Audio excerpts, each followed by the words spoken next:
existe mucha contradicción de que se lea esa declaración previa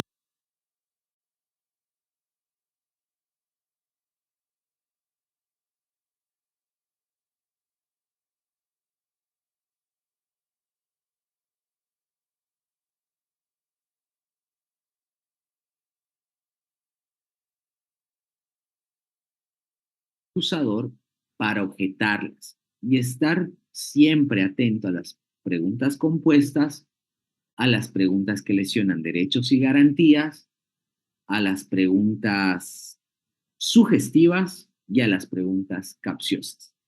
Si yo estoy defendiendo es porque yo lo voy a interrogar a él y el único que quizá por ahí pueda hacer preguntas sugestivas soy yo. Pero siempre debo tomar en cuenta eso. Eh, Detalles, algún detalle que se... el tribunal, cuando lo interroga al imputado o al acusado, cuando el tribunal o el juez decide interrogar al imputado o al acusado, yo como abogado de cualquiera de las partes, debo haber presentado un interrogatorio tan brillante de que justamente utilice al juez o al tribunal a objeto de que haga preguntas um, verificando o sustentando mi teoría del caso. Eso es importante. ¿Por qué? Porque si yo no he logrado conducir al juez o al tribunal a eso, el juez o el tribunal van a hacer preguntas que quizás yo tenga que objetarlos y cuando yo objeto al juez o al tribunal es muy desagradable. Es una mala leche que se le hace al juez o al tribunal.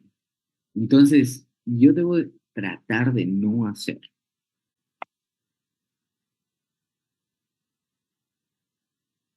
Vamos ahora con los testigos.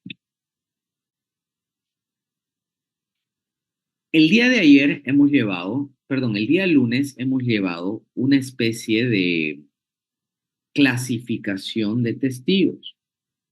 Hemos visto de que existen testigos buenos, perdón, de que existen testigos directos, testigos indirectos, testigos buenos con testimonios buenos, testigos malos con testimonios buenos, testigos malos con testimonios malos y testigos malos con testimonios buenos. Todo parte a través de la acreditación del testigo y la acreditación del testimonio de ese testigo, o contrariamente su desacreditación.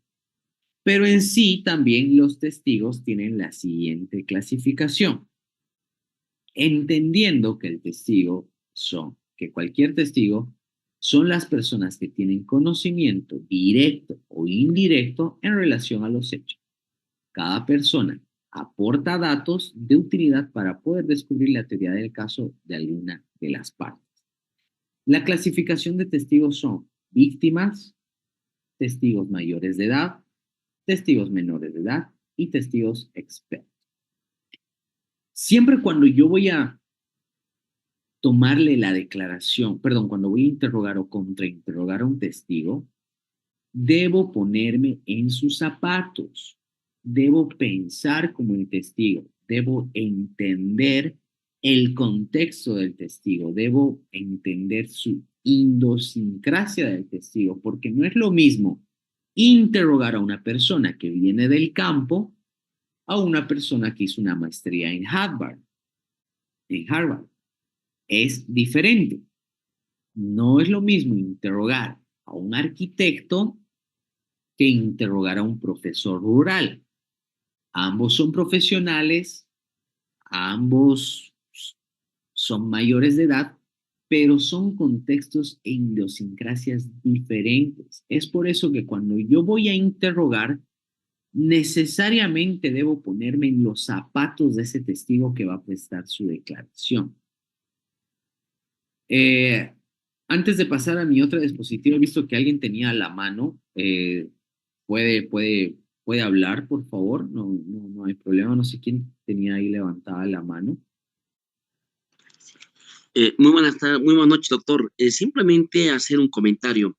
En su exposición usted habría mencionado de que en la época del sistema inquisidor, cuando un imputado o un investigado, en este caso, declaraba con hechos falsarios, era procesado incluso por desacato. Actualmente, el artículo 95 del Código de Procedimiento Penal establece que el imputado solamente podrá declarar todo aquello que así viera por conveniente para su defensa. Sin embargo, en algunas ocasiones, cuando ha habido declaraciones extremadamente diametrales con relación a los hechos que tenían por finalidad desviar la investigación o establecer otras líneas de investigación, ha habido jueces que han interpretado esta conducta como una conducta de obstaculización, porque una cosa es ejercer el derecho a la defensa y si no quiere verse comprometido con su versión, y ese es el argumento que ha utilizado uno de los jueces, mencionaba que era que haga ejercicio del derecho constitucional al silencio, más no, más no tratar de desviar la investigación. Y eso lo ha considerado como un riesgo procesal. ¿Qué opina usted al respecto, estimado doctor? Eso es una vergüenza. O sea, de verdad estoy escuchando el ejemplo y me causa indignación. No puedo creer que un juez haya tenido ese entendimiento. Y justamente, como lo he mencionado hace rato, esto viene del derecho internacional. Esto es aplicación del principio de convencionalidad. La declaración del acusado es un mecanismo de defensa, es un acto propio del imputado, del acusado, que su utilidad principal va a ser para utilizar para defenderse. Es la máxima expresión del derecho a la material, que es un derecho constitucional y es un derecho procesal que está dentro del Código de Procedimiento Penal. Y es un derecho que se encuentra protegido por normas internacionales, por sentencias de la Corte Interamericana de Derechos Humanos. Entonces yo pienso que es algo muy descabellado. Pienso que hay jueces que son así, que son muy mayores y todavía tienen ese chip inquisitivo dentro de ellos mismos y que no se puede, o sea, es un acto netamente de defensa y es un mecanismo de defensa y el acusado puede declarar en cuanto le venga en gana. Eso sí, como vamos a ver, existe un lineamiento del Tribunal Supremo de Justicia que ha establecido de que incluso puede utilizarse el, la versión del acusado y valorarlo como prueba cuando ésta tenga verosimilitud a las pruebas aportadas. Incluso puede ser considerado como debe tener un valor probatorio. ¿Alguien más? He visto que alguien más levantó su mano. Buenas noches, doctor. Bueno. Quería hacerle una pregunta con relación a las preguntas que se realiza ante el Ministerio Público cuando el imputado, cuando el sindicado realiza una declaración. En una de las preguntas, ¿puede abstenerse a declarar o sí, en caso de que va a realizar su declaración, tiene que responder a todas las preguntas que el Ministerio Público le realice? Esa es la pregunta, doctor. Gracias. Muy buena pregunta. Vuelvo a repetir la respuesta, pero creo que no he sido muy claro. Cuando el acusado, cuando en este caso es imputado, sindicado es cuando te denuncia. El sindicar algo es una imputación informal. Cuando ese imputado informal está yendo a presentar su declaración a sede policial eh, y el Ministerio Público le pregunta, puede abstenerse en declaración en sede policial. Cuando es una declaración en un juicio, nuestra herramienta para que nuestro acusado, porque si está en un juicio es porque ya va a ser acusado, no dé una respuesta, nuestra herramienta se llama objeción. En un juicio oral se utilizan las objeciones como herramienta para que esa información no entre al juicio. En la anterior clase, como les decía, era que cuando un testigo o alguna persona está prestando información verbal, esa información automáticamente queda judicializada, esa prueba ya está siendo judicializada. Cuando uno presenta una objeción y gana una objeción, está poniendo una pared a esa información verbal para que no sea judicializada. La doctrina nos enseña que podemos objetar acciones y preguntas. Entonces, cuando estamos en un juicio oral, lo que tenemos que hacer para que esa persona nos responda una pregunta es presentar una objeción. Esa es mi respuesta. Gracias, doctor. Oscar. Doctor, buenas noches.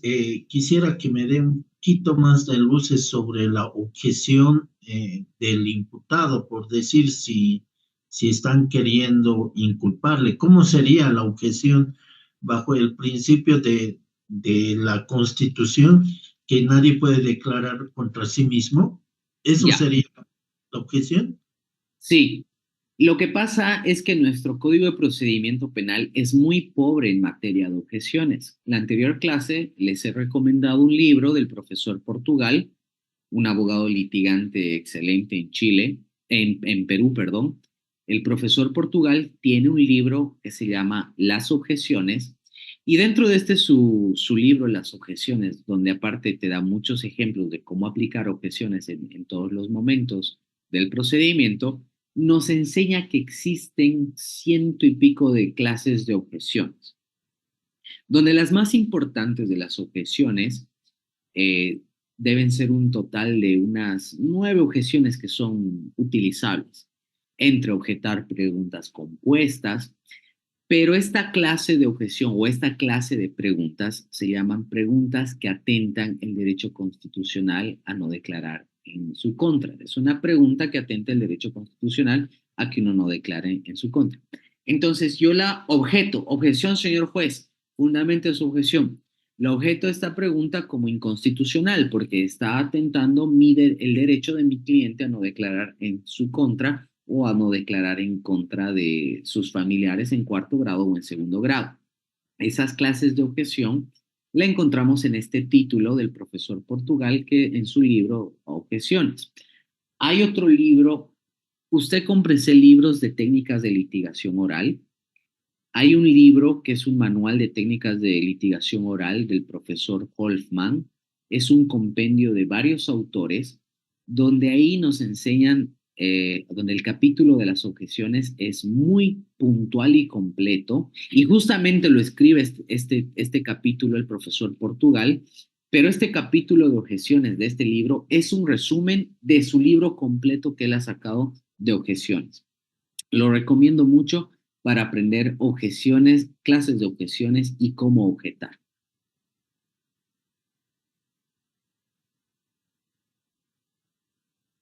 Ahora, voy a ver qué hora es, porque si nos alcanza el tiempo,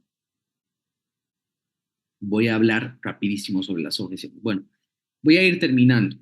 La clasificación de los testigos es un testigo como víctima, mayor de edad, menor de edad.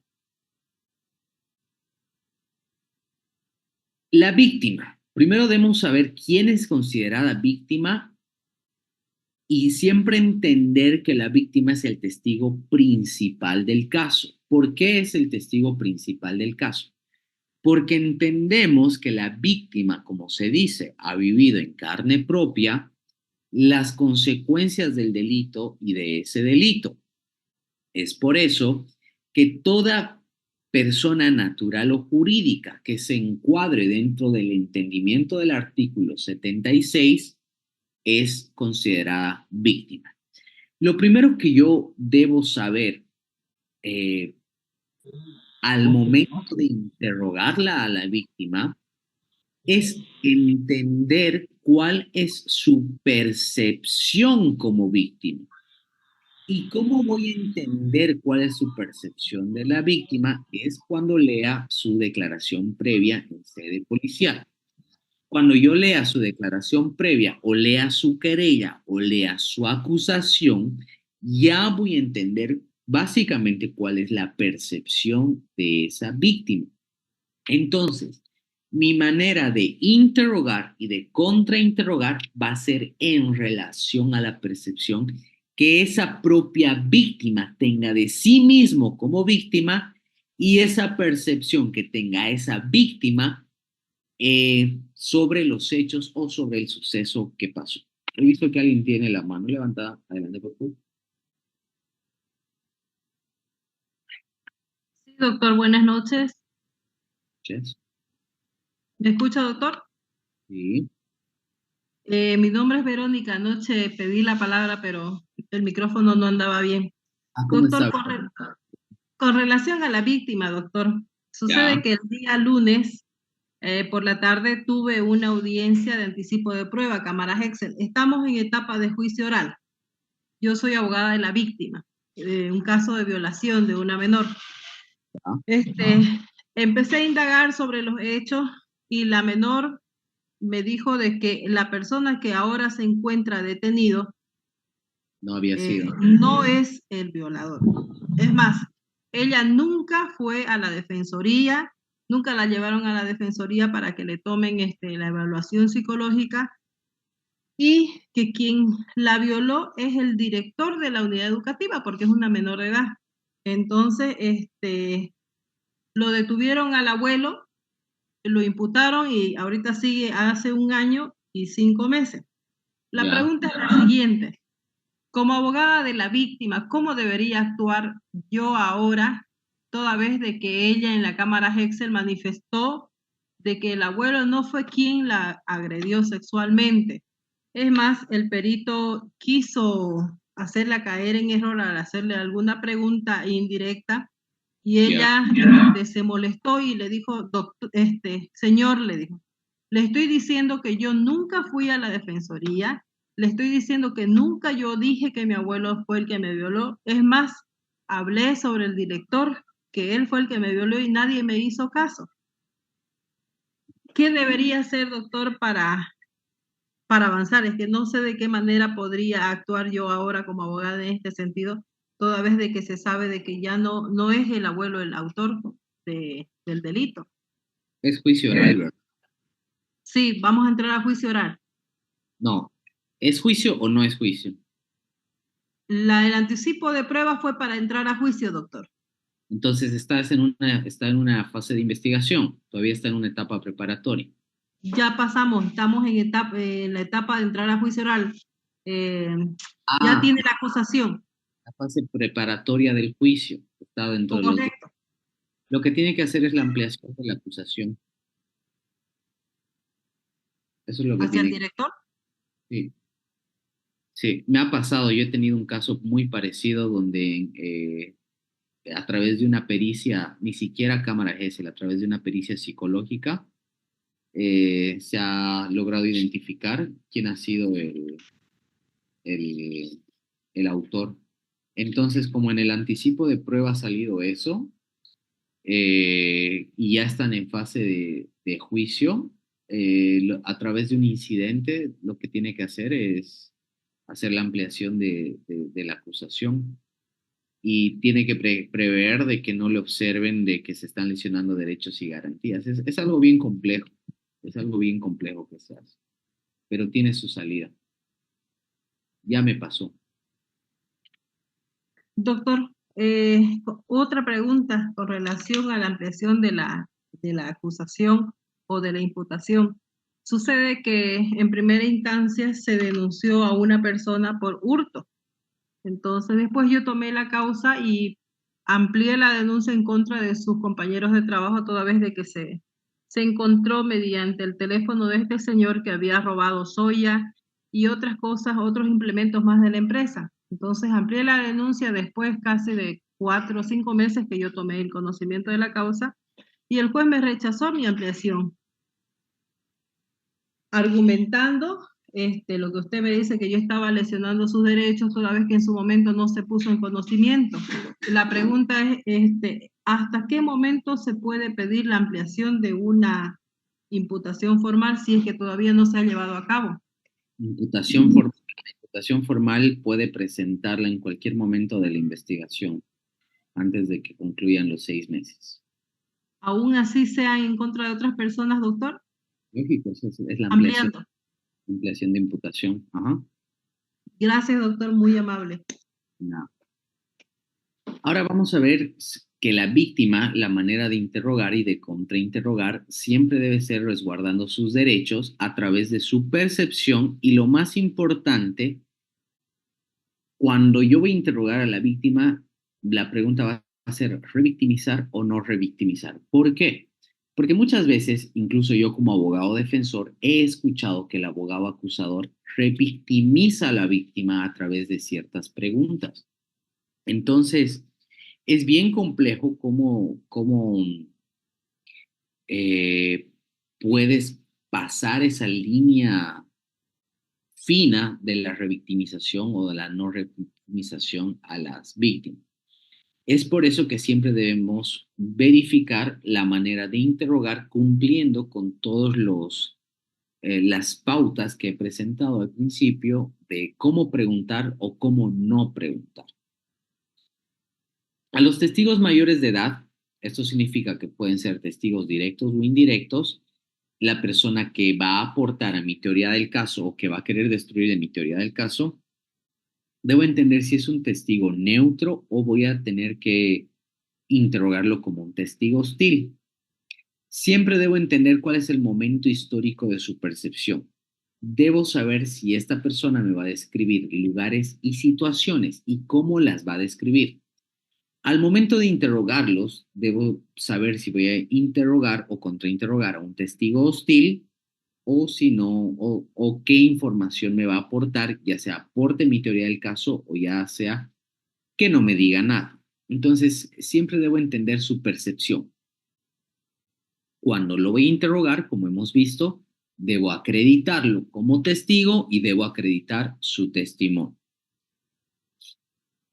Cuando estamos hablando del interrogatorio a víctimas menores de edad o mujeres que pueden ser en cámara GESEL, siempre debo entender que la dinámica es diferente. Debo entender que la dinámica del interrogatorio en cámara GESEL la hace un psicólogo y que no es un interrogatorio y contrainterrogatorio a través de preguntas, sino que a las víctimas, especialmente menores de edad, se saca información a través de un estudio psicológico, porque es un psicólogo quien va a guiar a ese niño, a esa mujer o a ese mayor de edad, si está en cámara GESEL es porque es un grupo vulnerable, va a guiar a que dé cierta información y que no sea expuesta a sus agresores o a su agresor. Para eso se constituye la cámara GESEL. Y como nos daban el ejemplo, hay veces que ese niño o niña va a dar información que ninguna de las partes va a estar preparadas para recibirlo. Como por ejemplo el ejemplo que nos acaban de dar donde el niño o la niña agarró y dijo no fue el abuelo, fue el profesor.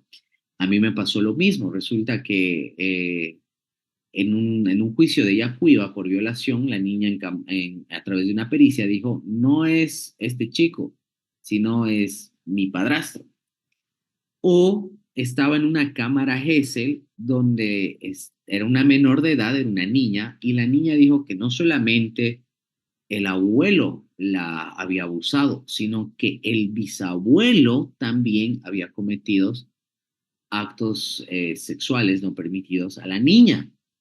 Entonces ahí tuvimos que abrir una nueva investigación en contra del bisabuelo. Y son cosas que es información que va a surgir a través de una cámara GESEL. Es difícil interrogar a través de la cámara GESEL, es uno de los actos procesales más difíciles que existen. ¿Por qué?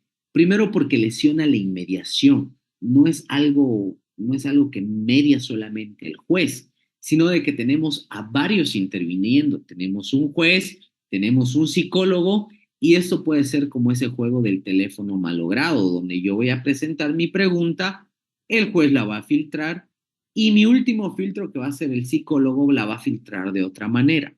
Es por eso que yo siempre digo que el interrogatorio en una cámara GESEL debe ser a través de temas y no a través de preguntas. Siempre a través de, bueno, todo interrogatorio y contrainterrogatorio debe ser a través de temas. Ya terminando, ¿no? Tenemos la víctima menor de edad, que se le interroga a través de la cámara Gesell, y tenemos al testigo experto. ¿Cuál es la diferencia de un testigo experto con un perito?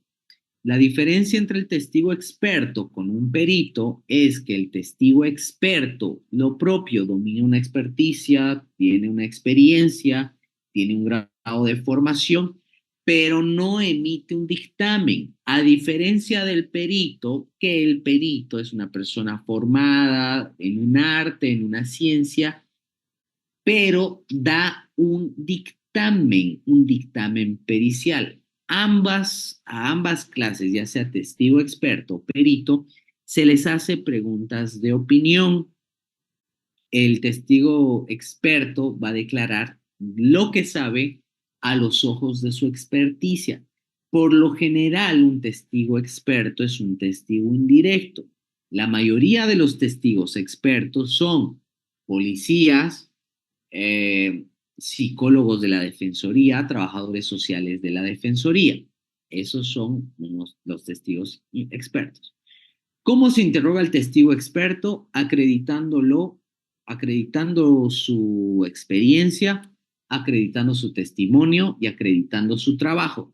¿Cómo se contrainterroga al testigo experto? Desacreditándolo en su experiencia, desacreditándolo en su testimonio a través de contradicciones y desacreditando su testimonio a través del entendimiento del caso que pueda tener.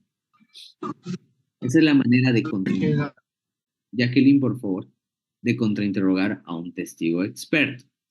El juez o el tribunal puede tomarle su declaración, puede tomarla en un juicio oral y este testigo experto va a ser interrogado a través del lineamiento que nosotros le demos. Bueno, muchas gracias.